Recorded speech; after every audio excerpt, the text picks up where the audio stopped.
Welcome to another edition of the Giants Huddle podcast brought to you by Citizens, the official bank of the New York Football Giants. We've had this guy's dad on the show many times, and his brother. We're just going through the whole Sims family, really. Yeah, that's right. He is Matt Sims, who's doing a lot right now with his dad and other stuff. Matt, tell the folks what you're up to and what you're doing, and thanks for being with us. We're not doing anything too impressive, but my father and I, we started a little podcast on YouTube, and we have our own little YouTube channel, and it's called Sims Complete. Please, like, subscribe, tune into what we're talking about this season. It's basically me hosting and then my father just talking a lot about football and trying to show how much more he knows about the game than me, which is a lot. But we're going to have a great time this year talking about football. Jersey native, Don Bosco guy. Yes, sir. Played at Tennessee, right? And yes, then a sir. bunch of different stops in the NFL. So This is airing the Monday, Matt, after the third preseason game, which is the day before cut day this year. Okay. Put me in the shoes as a player that was nervous around this time of year when he was in the NFL, right? Yeah. What the emotions are and kind of what players are dealing with on like a full day off after what maybe for some guys could be their last NFL game and they just don't know what's going to happen. Yeah, it's a lot. It really is. And it's you take it it's a business, right? But at the same time, it's your life, man. It's your life. It's the kids' game that you've been playing since you can remember, and it's really surreal. It really is, because you try to enjoy the moment as much as you possibly can. The fact that you get out to run out there, you get to play. In my case, when I was with the Jets, playing against the Giants, playing against my father's team, throwing touchdowns against the Giants and just crushing your defense, but but I did play extremely well against the Giants. They called me the Giant Killer when I was on the Jets. Yeah. Marty Shaw and I walked into the meeting one day and he's like, I'm sure Sims, Dad loved that, by the way. He goes, Sims, you're the Giant Killer. You're the Giant Killer. Hey, when we need to beat the Giants, we're playing you, babe. That's how Marty talked. And I was like, thanks, man. I appreciate it. But it's difficult. It's difficult to put into words. And, the best thing that you can do is just try to take it moment by moment, try to enjoy the moments, try to execute as best as you can, and really just keep life and the game as simple as possible. And I think sometimes when you look forward to the future, you try to, do I fit here, there? It's a real thing. You play well, other teams are watching you, other teams are evaluating you. So you just try to put your best foot forward, have fun, cut it loose, and hope at the end of the day that you can stick where you're at. And if not, you're just hoping that you did enough to get another opportunity at another team, excuse me. How different is it now, do you think? You experienced 4 preseason games, now there's only 3. Mm-hmm. Does that hurt guys at the bottom of the roster, do you think? It definitely does. I mean, that's a whole, game where you're just missing opportunities to potentially get reps and experience and really just showcase, again, your skills and assets. The one advantage I would say that the newer generations have now is that there's enough fans and media at practice now with their social media that they're able to document some of these great plays that you are making in practice more often than not. And there's been, some buzz on few other players here early in preseason where you do get to see some of those clips in practice. So it's a double-edged sword. There's bonuses and negatives to it. Obviously, health being primarily the main thing. Players should statistically stay a little healthier with one less game. Sure. But at the same time, when you were a young QB like me, you wanted every opportunity you could get. All right, you've been in practice for 2 straight days watching the Giants. He's here doing the Sirius XM training camp stop with Bob Papa. Bob Papa, man. Talk about just like the OG, right? He's a pro, right? He's a pro, and I got to hang out with Paul Dottino today at practice too. Sorry about that. You know what? Hey, Paul and Bob, if you need to know anything historically about the Giants, that is true. Those 2 guys are the guys to talk to. But practice was awesome today. It was so fun being here. I was teammates with Tyrod in Buffalo, so it's great to watch him play and perform. And he still got it too, man. He still got it. I mean, that guy is definitely easily top 5 backup in the NFL and really could still be a starter in the NFL if given the opportunity. But it was awesome to be here the past 2 days. And you had a chance to talk to a bunch of players, Joe Shane, Brian Dable. So just give me a summary, 3, 4, 5 points, things that you're taking away from your 2 days here that maybe you didn't know before you got here. How deep the receiver room is. A lot of good football players in that receiver room. A lot of talented football players that maybe potentially don't make this roster, and that's unfortunate. But these are guys that are going to be playing on Sundays for other football teams. And just really impressed too with the ability that Joe Shane and his ability to evaluate football players, fill needs that were missing from a year ago to upgrade the receiver room and the defensive backs the way that they did in one season. It's definitely the biggest turnaround that I feel like I've seen in the NFL this year with those two rooms. Just the ability that they've been able to add depth to those two positions on the field is truly impressive. Well, let's start with wide receiver then. And Yeah. we mentioned you played at Tennessee. The Giants did add Let's one go, of your baby. Vols. Yeah. Give me your Jalen Hyatt analysis. And I know from my perspective, watching him on college tape, I don't have the chance to talk to the coaches there and what else he can do. I just know in their offense on tape, he was a vertical wide receiver that never faced press. He got stacked. He was in the slot a lot, which is you have to do more in the NFL. And we haven't seen him do it. But now that he's here, I think we've all seen that he can do it. Now that I've seen him in practice 2 times, the past 2 days, dude is impressive. He's got the frame, he's got the build, definitely can stretch the field vertically for this Giants offense, runs clean, good routes. You could see that he's running a lot now with the ones more often. Super impressed with his ability. And that was something that my father and I discussed on our YouTube channel, on our show, was everyone was going back to that Tennessee offense. Oh, it's not like the NFL. It's different, blah, blah, blah, blah. Listen, it doesn't matter. The player is talented. He's being coached extremely well by Kafka now. This offense, it's perfect for him. He's going to be able to make an impact immediately. And I think with him, Hodgins, and Waller, now Daniel Jones has those 3 really big targets that can almost act like power forwards for you, know, in basketball. And I think in tough matchups, right, against the Eagles, against the Cowboys, you need big bodies like that when even though they're covered, you can still give those guys opportunities to catch the football. And I think Jalen Hyatt just adds another aspect of being physical and athletic on the outside for the Giants. I'll jump back to the wide receiver room, but you mentioned Waller, and he's basically their number 1 receiver. He might not be a wide receiver, right? But they line him up at the X spot, isolate on the side. They'll line him up all over the place. The impact a player like that can have on your offense, not just because of his physical skills, but what it allows the coaches to do formationally, right? You can be in 12 personnel. Yeah. Oh, wait, but it looks like 11 personnel all of a sudden. Oh, it looks like 20 personnel. There's a lot of different things you can do with it. I'll give you one even better. Like, what about 13 personnel? Because it's like, get Cager out there with him. You line up in a heavy set with 3 tight ends coming to the game. All right, expand, the offense. Now you go into a spread set. What are you going to do? You're going to put a nickel on one of these guys? You're going to put on a safety?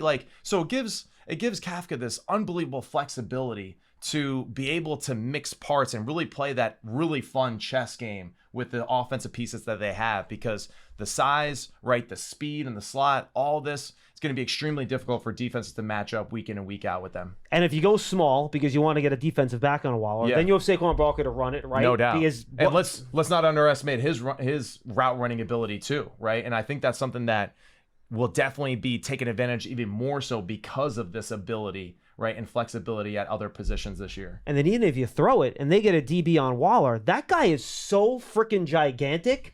I mean, if you put a nickel on him or even the 6'1", 217-pound safety, I mean, he's just going to bully him and use his length and catch the ball in front of him. No doubt, no doubt.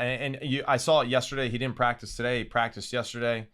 His speed and his ability to kind of change direction, right, and just be that great, just physical presence over the middle, right, for this offense is something that was missing a year ago. Now that he's able to do that and bring that component to this offense, it's really exciting, and that's where I get jealous, because as a QB, there's just so many ways now to have fun dissecting defenses when you have this flexibility. All right, let's jump back to the wide receiver room. We talked about Hyatt. Yeah. They have a bunch of other guys that can play inside, the Cole Beasleys, the Sterling Shepherds. We'll see when Wandale Robinson gets activated. If he gets activated before the season, we'll see. God, I know I forgot completely about him when I was watching practice today, but yeah, another phenomenal player. You mentioned Hodgins, the size.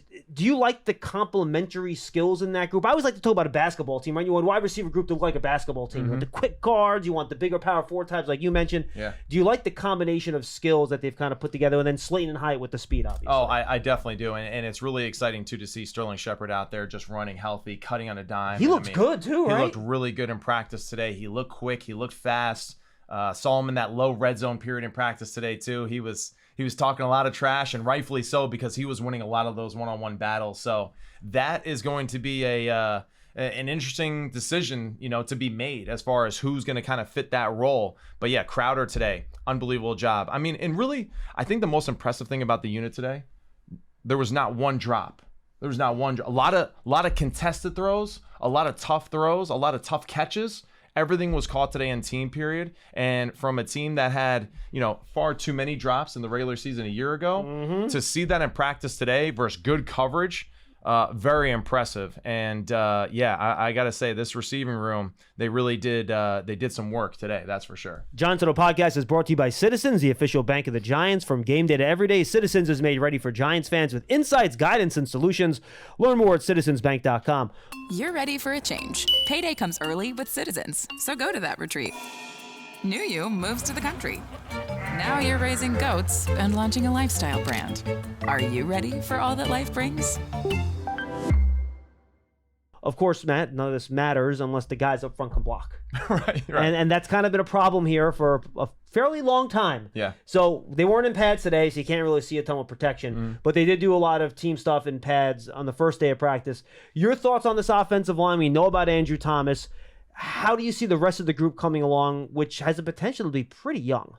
Yeah, I mean, the exciting thing is, unlike our counterparts over there in Florham Park, the Jets, you got two anchors on the outside. Right. So when you have the tackle position solidified, that's always a great place to start for your offensive line. It seems like Schmitzy over there in the middle. I like saying it that way. I don't know why, but I keep saying it that way. But yeah, our boy Schmitzy over there from Minnesota is doing a really good job of just holding down the middle. And the fact that he's able to work against Dexter Lawrence every day in practice. I mean, not every team has a guy like Dexter Lawrence. Now, a few teams actually in our division, here. Eagles have some big boys up there. Yeah, he's going to have to deal with some tough matchups, but nonetheless, he's getting prepared. He's going against Wings defense every day right now. Extremely difficult, extremely unorthodox at times.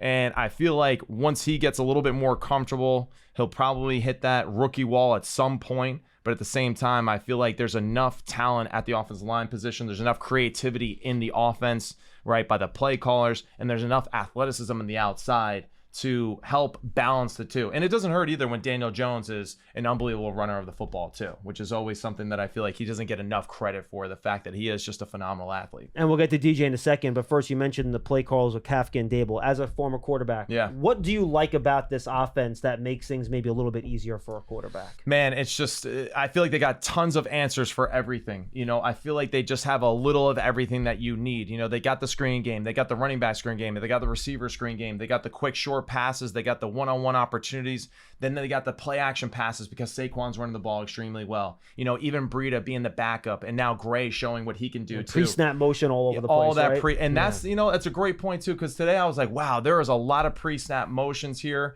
and those things are extremely difficult for defenses to really hone in on and kind of pin their ears back, so to speak, and be aggressive because of all that movement and action. That's something that helps San Francisco be super effective on offense, and that's something that I think the Giants are going to continue to look into more as they develop. And I think it's going to create tremendous opportunities for even Saquon, right, to motion him in out of the backfield, to allow him to win one-on-ones in the slot, to go along with the plethora of athletes that we have. We saw Daniel. Look at me. I'm saying we. What am I doing, man? I love it. I'm part of the team now. All right. Still got Big Blue in your blood, man. That's right. It runs in the family. Absolutely, I get it. Absolutely. So you mentioned DJ. Took a jump last year. A lot of it was because of his running ability, right? A lot of big first downs running the football. Yeah. His third most scramble yards in the league. Right. Besides, behind the usual suspects that you would expect. Yeah. Where's the next step for Daniel as a quarterback in your eyes, for him to maybe try to vault into that kind of second tier of guys behind the Mahomeses of the world? Yeah, I mean, right now, it's really about just kind of getting to those subtle nuances of the offense that maybe they couldn't get to a year ago because of the fact that maybe some players weren't super trustworthy in certain situations, or they couldn't rely on certain people to win certain matchups, right, against defenses last year. Now that you have more of that ability to have tremendous athleticism on the outside, now he is going to have an opportunity to be maybe a little bit more aggressive throwing the ball vertically down the field. And then, we've already seen he's done a great job of throwing extremely well and accurate 15 yards and under. Now that you add these athletes to stretch the field, I feel like we're going to get to see a few more of those big, game-changing plays, right? And when you're trying to go for a Super Bowl, when you can create explosive plays the more explosive plays you have, the more points you're going to score, and that was something that we always harped on when we were in Atlanta and we made that Super Bowl run. If we thought that we got 5 to 6 explosive plays, a game, that we had a tremendous advantage of winning the football game and at least scoring 21 points no matter what. And that is something that I think that the Giants now will be able to take advantage of, and especially Daniel Jones. And that's what's really exciting. You're going to be able to stress defenses sideline to sideline, but now vertically as well. And when you could do those two things, it's extremely difficult to stop offenses. I just noticed it, by the way. Is that like a new retro shirt, or was that like your dad's actual shirt from 1986? My wife actually picked this up at Abercrombie and Finch the other day. And seriously, yeah, she did. And she's like, I thought this was cool, That's awesome. I love it. Yeah, it's awesome, and if there was a symbol that epitomized the family, our family crest, so to speak, the rose would absolutely be part of it, because obviously that moment in our family's history, forever changed, the Sims family, my father's life. Yeah. And I like to tell people all the time that I was the celebration of him winning the MVP, because I was born in '88. And the Super Bowl happened in '87, January of '87. So, I kind of like to think that I was that Super Bowl celebration. Not too bad. Giants fans love a winner like this right. guy. It's why they love Citizens, named the 2022 best bank in the U.S. by The Banker as the official bank of the Giants and sponsor of the Huddle. Citizens is made ready for fans of Big Blue. Learn more at citizensbank.com. You love turf. You're good at it. So you start a turf biz. Business grows, your savings grow. Become the most celebrated name in turf. Are you ready for all that life brings?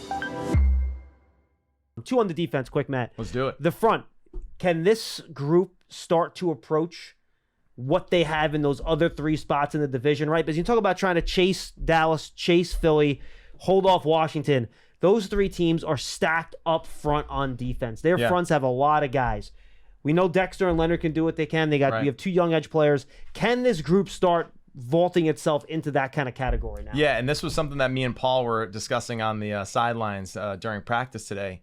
The biggest thing really is just going to be, can you affect the passer and the quarterback as much as possible in this division? Yeah. And it doesn't necessarily have to equate to actual sacks, but have to hit the quarterback, have to hurry the quarterback in this league, and especially in this division with Jalen Hurts and Dak Prescott. And we don't know yet about Sam Howell exactly what he's going to be yet, but so far it looks like he's going to be a pretty solid NFL quarterback. And I think the Commanders are a better team than what a lot of people might give them credit for. Well, they're talented. Like, their weapons talented on offense, their front on defense, it's good. Absolutely. They got a lot of really good football players. I think they're just getting overshadowed just because the Dallas, Philly, and New York market is just a little bit more powerful, that way. But affecting the quarterback is going to be huge. And I asked, Paul outside, I was like, what is the over-under for Kayvon, to have a super productive year on the edge?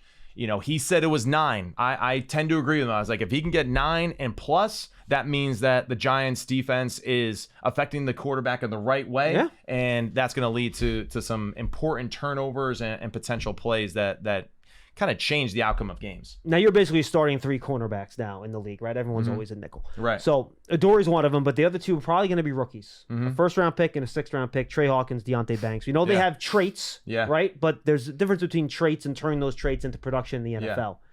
Rookie corners are scary. They are. You say it, and people are like, ooh, 2 rookie corners? Ooh. Yeah. Give me your perspective on the Giants potentially going in that direction to start the year. Well, I think it's cool because it kind of goes back to that basketball analogy you made earlier, right? Where I feel like Trey and Deonte and Adoree, they all kind of have a little bit of a different thing that they bring. I feel like Deonte, he can definitely be more of that big, physical, tough corner, right? That can really get your hands on, be aggressive at the line of scrimmage, right? Exactly what Wink does. I've been so impressed with Hawkins in practice these past 2 days. I just cannot believe how well he moves, how well he dissects routes. He had 2 pass breakups today in the team periods that I thought were extremely impressive. And it was like he ran the route for the receiver. And it was just, I was just blown away by his ability to change direction on a dime and then to be able to get his eyes back to the football while I was midair and make those pass breakups. So, listen, when you got 2 young guys out there, they're going to make mistakes. It's part of the game, but there's a lot to really be excited about for these 2 football players. And I think, too, with Xavier back there kind of orchestrating everything, Sure. I know people are, at times been maybe tough on him, But I feel like now that he has that deeper corner room, I expect him to make that much more plays this year because I think he's a phenomenal football player. I think he's a good tackler. I think he reads the quarterback extremely well, and I expect him to make a lot of plays in that secondary this year too. Wow. You know, when Vol is complimenting Alabama player that he's probably complimented Tennessee, the other day too in Jalen High. So I feel like I had to, you got to pass it forward, with no pun intended. Actually, all pun intended as a quarterback. How important is coaching when you are putting two young corners out like that? Not only to kind of teach them the right way, but maybe, keep things simple within the scheme for them, where you're not maybe asking them to do too much and you want to take advantage of the things that they are good at. Coaching for defense, coaching is everything. It is everything. And especially in football too. There's just so much going on in this game that you have to have guys that really just they make the most complicated game in the world simplified. And I feel like right now the Giants coaching staff is on it. I feel like they have a great pulse, of course, because of Joe Schoen and what he's done and how he's been able to fill the needs by having that direct conversation with these coaches. And it's an exciting time to be a Giants fan. It really is. I feel like, the Jets and Giants got a lot of really good young football players, got a lot of young coaches that are hungry, that have proved themselves. You also got a few older coaches that have seen a thing or two. They know a thing or two. And it's really exciting. It's good times right now for New York football. And you can't underestimate coaching at all. And I know, hey, you can speak Daniel Jones, perfect example of it. Dude had the talent. Dude had everything that you wanted as far as the prototypical quarterback. He's got the size, he's got the speed, he's got the arm talent. Gave him a great coach, great opportunity, right? He improved dramatically in one season. Now put athletes surrounding him, and we'll see what happens. But I think all signs are pointing to this upward trajectory for the Giants right now. Yeah, you mentioned it. The Giants and Jets better do well early because the baseball teams, including the one on your hat right there, who I also root for, by the way, it is going to be a depressing baseball September here in New York City. You have 5 minutes to go around the league for a second before we end? Yeah, sure. Let's do it. Awesome. Let's do it. NFC East, how much have the Giants, you think, closed the gap with Dallas and Philly? I think they've closed it tremendously, but at the same time, too, I still would give the edge to the Eagles being number one in the division as far as talent-wise go. And then I would say that the Giants are definitely closer to Dallas that much more. I actually might even give them a slight edge over Dallas, honestly, in some aspects of it. Because, and maybe I'm biased just because I was watching practice today. And also maybe because I just was never, ever a Dallas fan ever in my life and never will be. You grew up with Giants in your blood, man. Yeah, so that's why it's hard for me to admit that maybe Dallas is more, a better roster. But definitely close the gap. And the NFC... it's wide open. It's wide open. Whew. And really right now, the main thing is just get into the dance. And when you get into the dance, anything can happen. And I think that's really the main thing for the Giants this year is just get into the dance and you can win some of these matchups for some other teams. It's a shame. You put the Giants in the NFC South or the NFC North. Hey, Dottino. Our boy, Paulie. How are you, Paulie Dots? Come on over here, Paul. We're live. Your show. If the Giants are in the NFC North or NFC South, we're probably picking them as potential division winner. It's just totally. In the NFC East, it's so hard. And it's cool too because it's kind of it reminds me a little bit of just like my dad's era, of football. With the Hogs and everything, just with everything, the Eagles being just unbelievably talented with Jerome Brown and Reggie White, right? And now, of course, the Hogs, right, and the Washington at the time Redskins. It's just it's really cool. It's kind of going back, I feel like, to that golden age of this division, and it is not the NFC least anymore. No, it is definitely not, and it's going to be some great matchups. It really will be, and that's where we'll see what happens. And listen, everybody's been watching the Eagles all offseason, seeing what they do, seeing the matchups. They got 2 new coordinators, offense and defense, so they have some question marks too. Even though they have the great talent, you still got to make that chemistry work from the coaching staff to your players. And, it's possible that they could have a little bit of a learning curve with those 2 new coaches in place. We've had your brother on. I know the Sims family is not immune to hot takes. So give me your either surprise NFL team in a good way or a bad way. Who do you think? Who are you watching? Do you think people are downplaying this team too much? And who's one team where you're like, they're not as good as people are saying they are?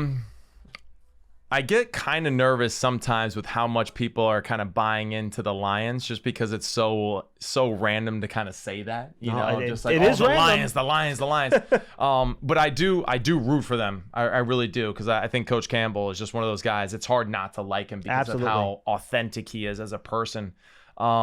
And their offensive coordinator is a hell of a coach. Oh, too. dude, Lynn Johnson, he is awesome. He really is. I would say he's probably top 5 offensive coordinators in the league. He will be far. a head coach next year. It's going to be up question. there. It's going to be up there. But hot takes for this season. Do you have a sleeper team in either NFC The or sleeper AFC? team. The sleeper team that I actually kind of like, and I was talking to my father about this the other day, and tune into our YouTube channel during the season. We think that the Atlanta Falcons are going to be a surprise team in the NFC South. We really do. And the reason why is lost a lot of close games a year ago. Yep. I think they're a tough football team. I think Bijan Robinson is like legit and scary, and even though we haven't seen him much in preseason, you only need to see a carry or two and you're kind of like, whoa. Just like when you saw Saquon for the first time in NFL uniform, right. You're just like, whoa, this dude is different. He's built different. He runs just fast and angry, and that's what you Arthur want. Smith will know how to use him, No too. doubt. And Arthur Smith just loves being tough and physical and just, old school football. And I feel like the Falcons could kind of fit that mold of being a sleeper team that no one's talking about that could sneak into the playoffs. Who's the biggest challenge to Mahomes and the Chiefs in the AFC? And does someone finally knock him out this year? With a healthy Joe Burrow, I would say the Bengals. But the Joe Burrow injury does concern me, especially it being his right leg and his right calf too, because that is technically the foot that you are pushing up and trying to driving off all the time, whether That's it's the throwing plan, or right? moving Yeah. up in the pocket. So I would say it's the Bengals with a healthy Joe Burrow, but I don't know what it is either. I'm not buying the Bills right now. Okay. At all. I think the Bills will be a good football team. I think they'll be productive. I think the offense and Ken Dorsey will be improved than it was a year ago. I think Dalton Kincaid's going to have a monster year. Dalton Kincaid is going to be a dog, I think, and I know they know how to use the tight end position extremely well up there. But I still feel like that's a team that is stagnant. I don't think that they're moving in the right direction as far as just being able to be physical at the defensive line, their front seven. I just feel like there's something missing there right now. So I feel like the Bills might be that team as the hot take of not living up to expectations. Matt, this was great, dude. I appreciate it, man. Thanks, Thank man. you so Appreciate much. it. Yeah, thank you for having me. Tell the folks one more time about the YouTube channel. Yeah, so Sims Complete YouTube channel, me and Big Effer, Big Phil, and we'll be talking ball. We're not going to go off of what everyone else is saying on TV. We're just going to talk about things that we think are interesting and fun. And, of course, always discuss quarterback play. And, hey, whenever you get father and son duo on the same show, there's bound to be some fireworks because I think he's crazy sometimes. He knows that I'm crazy most of the time. And I'm sure you guys are just nice to each other the whole time, right? No. You don't guys give each other nonsense We at haven't all, been right? You're working good. in this sense long enough to really hate each other yet. But I'm sure that father-son, blood will eventually pour out into the show. So this is Sims number 3 on the show. Do you have any other Sims family members you can recommend to be a guest on the podcast? I'm going to at bring some my point? son Mateo. He just turned 2. Maybe he'll come over here and do, the NFL Latin channel because my son is, my wife is Colombian. And, we're trying to go to, Latin America, just like the NFL is. Are you trying to do like bilingual? Trying to go to bilingual Mexico, action? trying to go to Colombia, Nice, right? I We're like trying, it. so Mateo is going to be a great ambassador for the game of football, below the border. So it'll be pretty cool. Good stuff, dude. Yeah, thank you, Matt man. Sims Appreciate on it. the Giants Huddle podcast, brought to you by Citizens, the official bank of the Giants. Guys, we're only about a week and change or just under 2 weeks Pretty away from the crazy. start of the season. Can't wait. We'll see you next time.